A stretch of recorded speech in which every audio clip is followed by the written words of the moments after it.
Okay, we're going to run our samples on the showcase HM4545. We don't have the measuring table or end stop right now because that's customer supply, but what we are going to do is go ahead and cut some pieces and send them out to the customer so they can check angularity and make sure the cut quality is what they expect.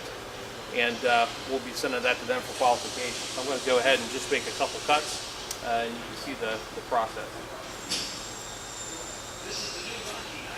Machine enable button, making sure that the e-stop's off, and simply hit the saw start.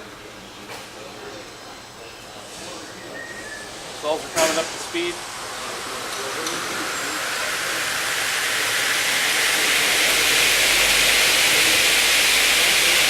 And all it takes is one pressure of the foot pedal to complete the cycle.